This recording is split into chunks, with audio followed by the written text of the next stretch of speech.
Salut, ici c'est King of Kings, là le bâtisseur. Bienvenue une nouvelle fois à une autre édition de notre show. Le show que nous avons baptisé Les Faits, ici nous ne parlons que des réalités qui choquent. Ce soir, nous allons encore parler pour choquer les gens, même si ce n'est pas notre intention première. Ce soir, nous allons parler des soi-disant les femmes fortes et indépendantes. Dans ce sujet, on a intitulé ça comme si: est-ce que les femmes fortes, seules et indépendantes sont autant fabuleuses comme on le pense? Nous allons le découvrir tout de suite. Mais avant de me plonger dans le vif du sujet, moi je répondais tout de suite non. Et vous allez comprendre tout de suite. En quoi être une vieille femme seule, incapable de se marier, qui a niqué tous les PNIS de sa ville ou bien de son quartier est fabuleuse? En quoi? En quoi une femme qui a un compte en banque plein, mais seule et qui pleure dans la nuit sombre est-elle fabuleuse? En quoi est-elle fabuleuse? Juste parce que elle est indépendante. Indépendante de quoi même d'abord? En quoi une femme qui est obligée de payer à chaque fois pour des petits services comme changer l'ampoule à la maison, réparer les tuyaux de la plomberie, et en quoi est-elle fabuleuse? En quoi une femme qui est obligée de payer pour tailler le gazon, pour fixer les petites pannes de l'ordinateur, etc. Bon, les petits travaux de maison. En quoi est-elle fabuleuse si elle est obligée de payer pour ce genre de trucs? Si elle avait un mari, elle ne serait pas obligée de payer ce genre de choses. Il ferait tout ça avec beaucoup d'amour. Et gratuitement. Surtout avec beaucoup d'amour. Ouais, un peu. Donc, en vrai, c'est des femmes qui remplissent leur vie d'artifice et de distraction. Si vous regardez bien. Elles font ça juste pour éviter de faire face à leur réalité, qui est la solitude et cette anxiété qui les dérange. Vous voyez un peu? Donc, tous ces artifices-là, toute cette distraction, c'est juste pour échapper à cette solitude amère qu'elles font tout le temps. Les magasins. C'est à cause de ça. Qu'elles font tout le temps les magasins et sont tout le temps dans les fêtes. C'est juste pour essayer d'oublier. Ouais. Mais elles se voilent la face en se disant qu'elles sont seules et fabuleuses, indépendantes et fabuleuses, comme elles se le disent. Mais la nuit dans leur chambre, seule, l'éternelle question revient. Vous savez cette question? La question là, c'est comment avoir un homme dans sa vie. C'est l'éternelle question qui revient tout le temps. Et si elle ne trouve pas de réponse à cette question, le lendemain, elle va retourner dans les bars, dans les boîtes, dans les discothèques, pour se distraire, pour passer le temps. Histoire d'oublier un temps soit peu leur réalité. Vous voyez un peu. Mais malheureusement, en fréquentant ce genre d'endroits à chaque fois, elles sont tout le temps poussées vers la tentation de toujours choper un beau mec et aller passer la soirée. Et ce qui augmente aussi quoi? Le nombre de partenaires sexuels. Plus le nombre de partenaires sexuels augmente, moins la chance de pouvoir vivre avec un homme, de pouvoir aimer un homme. Ça, c'est scientifique. Ce n'est pas moi qui raconte ça, c'est juste scientifique. Faites vos recherches et vous verrez. Vous voyez un peu. Donc, ces distractions sont en fait pour elles de la drogue. Elles sont accros. À chaque fois que l'éternelle question revient, il faut qu'elles se trouvent une distraction. Mais la vraie réalité, c'est la nature qui la leur imposerait. Oui, un peu. C'est vrai qu'elles ont une carrière, elles sont entre parenthèses indépendantes. Elles ont un appartement superbe avec un lit grand et bien écrit, la plupart des cas. Mais elles dorment seules dans ce lit. Surtout quand c'est l'hiver, leur lit est froid. Même si les calorifères sont allumés. Pourquoi leur lit est froid? Celui manque de chaleur masculine, c'est la raison. Surtout quand elles se réveillent en pleine nuit et qu'il n'y a pas d'homme à côté d'elles, elles sont vraiment mal. Écoutez, la femme, la femme c'est un être qui ne peut pas vivre seul et être heureuse. J'ai déjà fait une vidéo dans laquelle je dis si on laisse une femme seule en Alaska, elle va se suicider dans les jours qui suivent. Mais laisser un homme seul en Alaska, il survivra. Parce que c'est sa nature de résoudre les problèmes. C'est tout simplement ça. Ouais, un peu. Donc, une femme seule ne peut pas être heureuse. Ce n'est pas dans sa nature. Remarquez toutes ces femmes amères, rageuses et aigries de la société. Si vous faites bien la remarque, la plupart d'entre elles sont toutes seules. C'est juste la conséquence de leur solitude. Ouais, un peu. Mais pour elles, elles sont indépendantes, fabuleuses et fortes. Mais pour les hommes ou bien les gens avisés, eux, ils ont de la pitié pour ce genre de femmes. Un peu. C'est-à-dire, pour les femmes fortes et indépendantes, c'est-à-dire dans leur tête, avoir beaucoup d'argent ou beaucoup de diplômes veut dire la réussite. Bon, et si c'est le cas, pourquoi elles ressentent toujours ce vide? Pourquoi elles ressentent ce vide, ce manque d'hommes et de famille dans leur vie? Si c'est vrai ça la réussite, pourquoi elles ressentent tous ces vides-là? Oui. Et c'est tout simplement parce que leur perception de la réussite est fausse. C'est juste ça. Moi, je dis que la vraie réussite d'une femme, c'est d'avoir un mari, des enfants, une famille. C'est seulement à travers ces enfants qu'elle pourrait ressentir ce bonheur d'amour inconditionnel. C'est l'amour inconditionnel que la femme recherche. Et cet amour inconditionnel, c'est seulement à travers ses enfants qu'elle peut avoir ça. Un peu. Elle ne pourra jamais le trouver chez son mari à cause de la nature des hommes, qui est celle de vouloir tirer sur tout ce qui bouge. Un peu. Ça, c'est la nature des hommes. Un peu. Et aussi à cause de la nature des femmes, qui est celle de toujours vouloir décrocher le meilleur homme de la terre. Et donc, le dessin étant comme ça, l'amour inconditionnel qu'elle recherche, c'est seulement à travers ses enfants. Et pour avoir ses enfants, elle est obligée d'avoir un homme. Mais pas un homme au hasard. Parce que si elle fait aussi des enfants avec un homme au hasard, elle risque de subir toujours les conséquences. Elle va subir les conséquences des mères célibataires. Nous tous on sait que nous sommes dans une société et on sait les conséquences qui s'appliquent aux mères célibataires. Donc, elle est obligée toujours d'avoir un homme à côté de ses enfants. Comme ça, elle aura une famille où il y aura beaucoup d'harmonie. Un peu. Donc, c'est ça. Donc, dans la tête, c'est dans leur... Le problème, c'est que dans leur tête, l'homme doit les adorer. Un peu. L'homme doit les aider à atteindre leurs objectifs, leurs ambitions à elles. Elles veulent dominer. Mais elles oublient une chose très importante. La chose qu'elles oublient, c'est qu'elles sont des menstrues chaque mois. Elles ont des règles. Ça veut dire qu'elles ne sont pas comme les hommes. C'est la différence entre les femmes et les hommes. Mais les femmes qui se disent fortes et indépendantes ont oublié ça.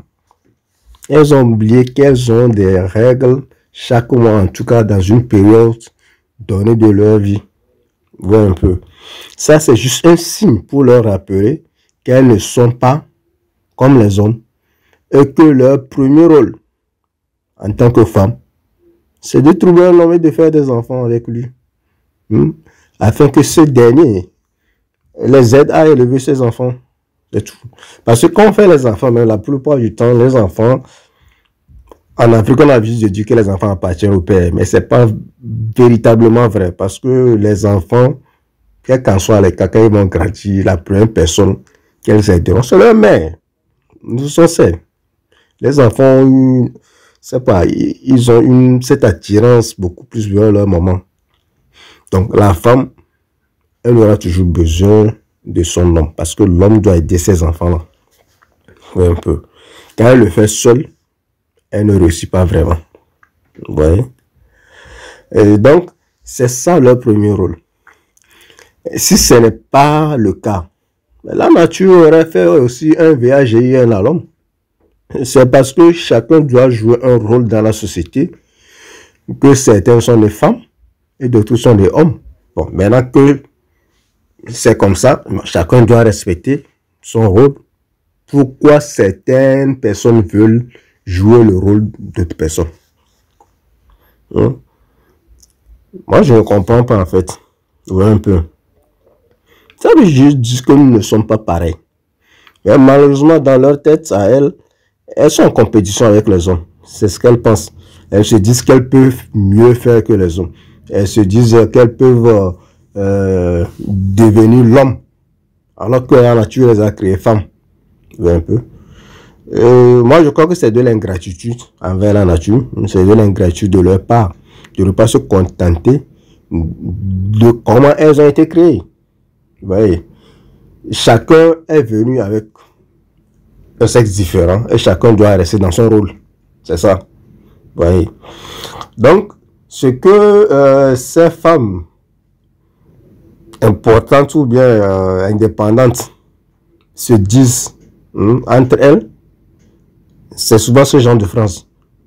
Ah, femme, tu es très intelligente. Ils disent pas, ils disent ma soeur, tu es très intelligente et forte. Tu peux faire des choses incroyables. Tu peux faire mieux que les hommes. Ne laisse aucun homme te tirer vers le bas. Ne deviens pas la femme au foyer d'un homme. Tu n'as pas été à l'école pour devenir femme au foyer. Tu as été à l'école pour devenir quelqu'un de très important. Tu peux faire tout ce que les hommes font. Tu ne vas pas jeter tout ça là pour un homme à cause de l'amour ou de la famille. Allez, tu es plus grand que ça. Voyez un peu. C'est ce que les femmes se disent entre elles. C'est le mauvais conseil qu'elles se donnent. Nous, on n'est pas contre l'épanouissement de la femme. De toutes les façons, la femme doit être épanouie. Parce que si elle est épanouie aussi, sa famille sera épanouie, ses enfants seront plus heureux, ça c'est clair. Un peu. Mais on est contre ces femmes-là qui se mettent dans la peau des hommes. Ces femmes qui pensent que nous sommes en concurrence. On n'est pas en concurrence. Nous sommes plutôt complémentaires. Chacun a un rôle. Quand on construit une maison, il n'y a pas que le maçon qui construit la maison. Il y a les électriciens, il y a les plombiers. Chacun a un rôle. Il y a des gens qui puisent l'eau en Afrique. C'est les gens qui puisent l'eau. C'est les hommes, ce n'est pas les machines. C'est-à-dire que chacun a un rôle dans la construction d'une maison. Et donc, chacun n'a qu'à jouer son rôle là. Et la maison, dans notre cas ici, c'est la famille. Donc, chacun doit jouer son rôle dans la famille. Personne ne doit vouloir jouer deux rôles à la fois. Pour montrer quoi à qui exactement, moi, je ne comprends pas. Ouais, un peu. Donc, au lieu de se mettre ces genres d'idées dans la tête, ces genres d'idées qui ne nous amènent nulle part, il vaut mieux déjà se ranger et réfléchir de façon plus positive et productive. Oui, un peu. C'est que la femme qui se dit forte et indépendante, elle veut une famille. Elle veut avoir des enfants. Oui, un peu. Elle veut tout ça. Elle veut même un homme. Vous voyez? Mais elle ne veut pas en même temps vivre avec un homme. Vous voyez que c'est un peu paradoxal. Elle veut des enfants, elle veut un homme, elle veut une famille, mais elle ne veut pas vivre avec un homme. Ou soit, elle veut vivre avec un homme, mais vivre comme l'homme. Ça n'a aucun sens. Aucun homme dans ce monde n'a envie de vivre avec un autre homme. Bon, en tout cas, ceux qui sont comment on appelle ton street là? Bon, moi je connais pas le mot en français. Hein. Et ceux qui sont, bon, ceux qui sont hétéros, voilà, c'est le mot. Ceux qui sont hétéros n'ont pas envie de vivre avec un autre homme. Ouais. Et donc, ces genres de femmes qui ont ce genre de comportement, sérieusement, il faut changer. Il faut changer parce que nous, on n'a pas envie d'avoir dans nos maisons des femmes fortes et indépendantes. Elles sont indépendantes par rapport à quoi, on ne sait pas. Fortes par rapport à qui, on ne sait pas exactement. Bon, en tout cas, nous, on n'a pas envie de ça. Nous, on a envie d'avoir une femme qui nous aime, qui aime nos enfants. Voilà, point barre. Ouais, un peu. On n'a pas envie de ces genres d'histoires de concurrence. Là, on n'est pas dans ça là. Ouais. Et donc, tout ce que ces femmes veulent, malheureusement, c'est de ne pas se soumettre à leur mari. Point barre. C'est tout ce qu'elles veulent. Elles ne veulent pas se soumettre. Ouais, un peu. Même si tout le monde leur dit que pour avoir une famille, la femme doit se soumettre à son homme. C'est tout. L'homme a son comportement et la femme a son comportement. Mais c'est quand la femme décide de devenir l'homme, là, en ce moment, on a un problème. Ou un peu. On a un problème. Pourquoi vouloir se marier quand même, avoir une famille et vouloir être comme un homme? Ça n'a aucun sens. Vous voyez un peu? C'est absurde. C'est tout simplement absurde. Ouais, un peu. C'est absurde de dire qu'on veut être marié et en même temps proclamer qu'on est indépendant. On ne peut pas être marié et être indépendant. Quand vous êtes marié, vous dépendez de quelqu'un. Vos émotions, votre bien-être, tout dépend de lui. Même si vous avez plus d'argent que lui. C'est ça le mariage. Le mariage, c'est la dépendance l'un de l'autre. C'est ça. Ouais, un peu. Donc, quand on se marie, on dépend l'un de l'autre sur plusieurs plans. Mais ces femmes ont adopté l'esprit de Jézabel. J'espère que tout le monde connaît Jézabel, cette femme-là dont on a parlé dans la Bible. Hein? Elles ont adopté cet esprit de rébellion, un peu, et veulent être en couple. Comment est-ce que quelqu'un peut adopter l'esprit de Jézabel et vouloir être en couple? Il faut vivre seul et puis, bon, il n'y a pas de souci. Ça ne marche pas, et ça ne marchera pas avec ce genre d'esprit. C'est pourquoi ils sont d'ailleurs célibataires endurcis à 40 ans. C'est juste à cause de ça, sans enfants malgré toute leur richesse et leur carrière. Oui. Ça, c'est une preuve que les hommes s'en fichent éperdument de leur richesse et de leur carrière. Les hommes s'en fichent de tout ça. Les hommes se fichent éperdument de votre indépendance. Ça ne les dérange pas. Ça ne les dérange pas. Quand vous voyez seulement pour le CC, en tout cas, nous, ça ne nous dérange pas. Nous, de toutes les façons, le mariage, c'est un frein pour nous. Parce que le mariage nous empêche de vivre comme les hommes. Et le mariage nous oblige à accomplir certaines obligations vis-à-vis de notre femme. Donc, si les femmes se disent aujourd'hui qu'elles ne veulent pas se marier, nous, ça nous arrange. Parce qu'on peut avoir le sexe à chaque bout de... à chaque coin de rue. Ça nous arrange. C'est tout. Mais ce qu'elles doivent se mettre dans la tête, c'est que quand nous, on sera prêt à se poser, bien à se marier, on ne va pas les épouser parce qu'on les connaît. C'est tout. C'est aussi simple que ça. Ouais. C'est simple. Ouais.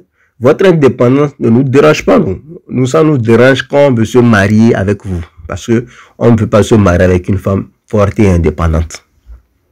Là, ça nous dérange. Ouais. Mais si c'est juste pour vous voir, pour tirer un deux coups de temps à autre, non, ça va. On s'en fout. Ouais, un peu. Parce que le mariage demande des responsabilités. Comme la dépendance l'un de l'autre, comme la prise en charge des enfants. Donc, quelqu'un qui veut se sentir libre de tout engagement n'est pas prêt pour la vie de couple. Quelqu'un qui veut faire des enfants et ne pas s'en occuper n'est pas prêt pour la vie de couple. Aviez-vous déjà vu des animaux femelles faire des enfants et les abandonner à je ne sais qui? Comme nous les humains, nous le faisons. C'est-à-dire qu'une femme qui se dit forte et indépendante. Elle a beaucoup d'argent, elle a une carrière, elle fait des enfants, mais elle ne s'occupe pas de ses enfants. Même leur donner le lait, c'est difficile. Le lait maternel, c'est difficile. On les achète les laits de vache. Les laits de vache, on nourrit les bébés avec les laits de vache. On embauche les servantes pour s'occuper de ces bébés-là. Et après tout, elles s'étonnent que les bébés, quand ils grandissent, aiment plus leur servante que leur mère biologique. C'est normal. Elle n'a pas reçu d'amour de vous, pourquoi elle va vous aimer? Elle ne peut pas vous aimer. C'est tout à fait normal. Vous voyez un peu? Vous voyez, c'est là-bas que c'est bizarre. Les animaux même ne font pas ce que nous, les humains, nous faisons. C'est-à-dire que les femmes d'aujourd'hui qui se disent femmes fortes et indépendantes font des enfants, mais elles ne s'occupent pas de ces enfants-là. Et pourtant, elles sont dotées d'un cerveau. Vous voyez? Elles font des enfants que quelqu'un d'autre va élever, quelqu'un d'autre va éduquer. Et tout ça là, elles font tout ça à cause de quoi? À cause de leur carrière, de leur indépendance. Vous avez une énergie masculine dans un corps de femme. Vous ne trouverez aucun homme qui va rester avec vous avec ce genre d'énergie. Ce n'est pas possible. Même si vous trouvez un homme, ce serait ces hommes. Voilà, ils ne sont pas hommes en fait. Ils sont dans un corps d'hommes, mais pas des hommes. Un peu. C'est ce genre d'hommes seulement qui vont accepter ce genre de truc. Vous voyez? Parce que quand vous prenez le comportement d'homme, vous devenez un travesti. Vous voyez un peu? Vous devenez un travesti. Et nous, les hommes, on n'a pas envie d'épouser nos semblables, comme je l'avais dit avant. On n'en a pas envie. Les femmes fortes et indépendantes pensent que leur statut social leur donne automatiquement un nom. Mesdames, détrompez-vous. Vous n'êtes pas des hommes. Nous, notre statut social nous donne automatiquement droit aux femmes. Si on a un rang social élevé. Mais vous, ce n'est pas le cas. Vous voyez un peu. Donc, il ne faut pas faire l'amalgame entre les choses. Vous voyez. Déjà, vous, votre statut social, c'est un frein. C'est un frein parce que déjà, dans votre nature, vous voulez un homme qui vous dépasse en rang social. Donc, imaginez vous-même, vous avez un rang social très élevé. Vous pensez que vous allez trouver un homme? Ce serait très difficile. Très, très difficile. Parce que vous voulez un homme qui vous dépasse sur le rang social. Donc, votre attitude face aux hommes est mauvaise. Mais vous pensez que les hommes ont peur de vous. Vous pensez que les hommes ont peur de votre aura ou bien de votre statut social ou bien de votre situation financière. On s'en fout de ça. Il y en a même des femmes qui taguent les hommes d'incapables de les approcher, que les hommes ont peur d'elles. En fait, tout ça là, c'est vous-même qui vous mettez tout ça dans la tête. Bon, c'est vrai, hein, les hommes sont très réalistes. Ouais.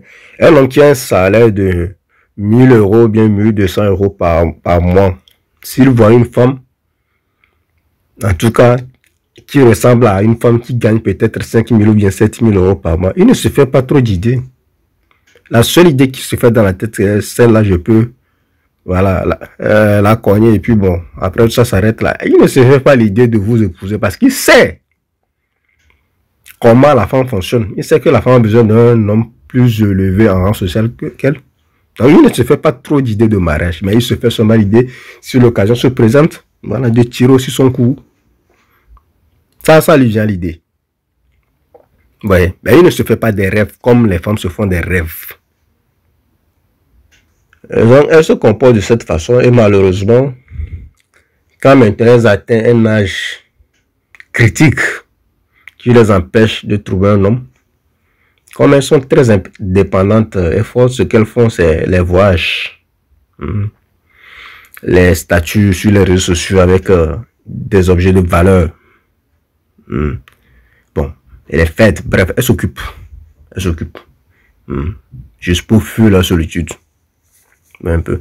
C'est vrai que quand on voit ces choses, ou bien les hommes voient ces choses-là sur les réseaux sociaux, elles ont l'air d'être fabuleuses.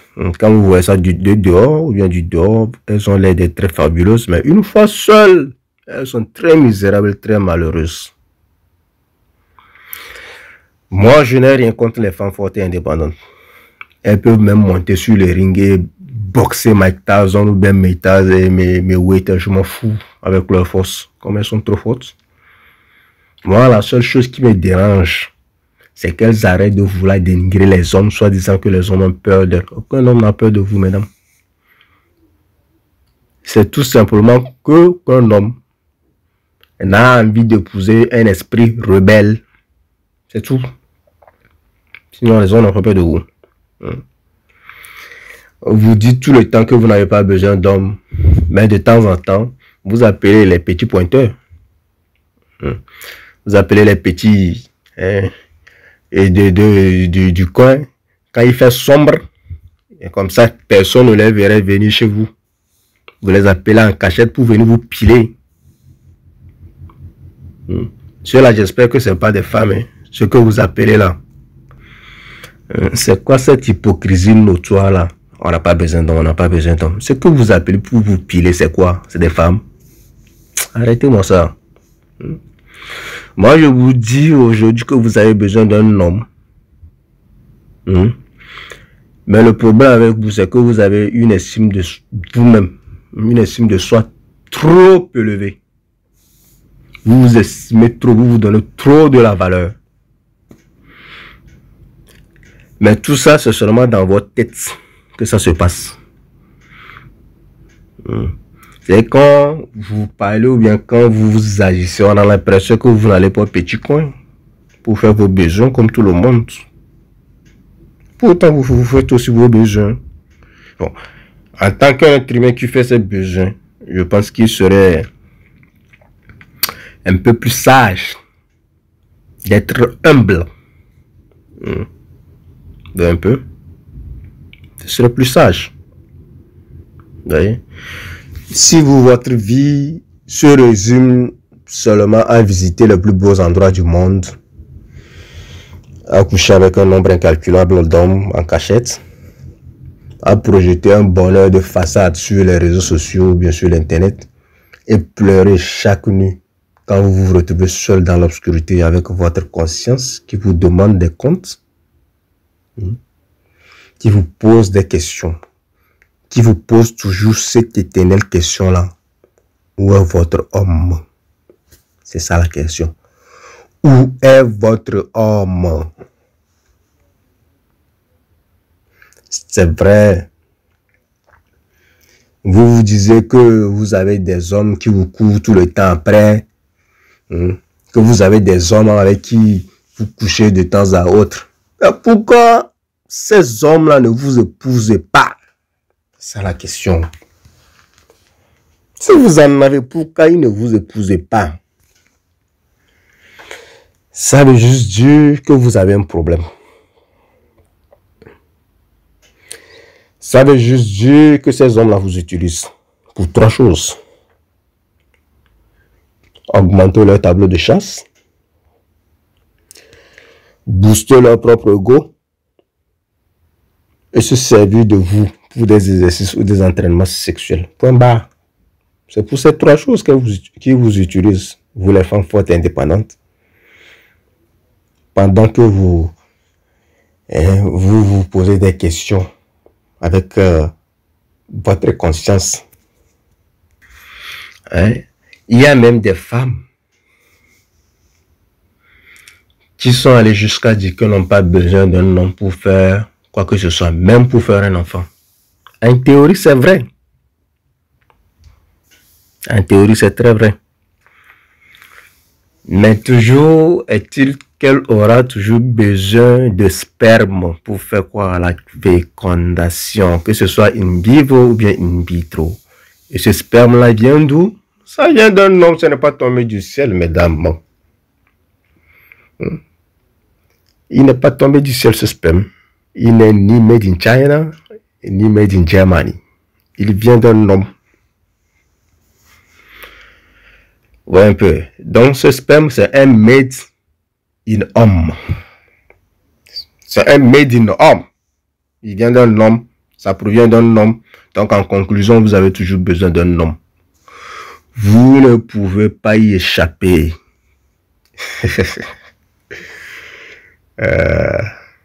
Ouais, un peu.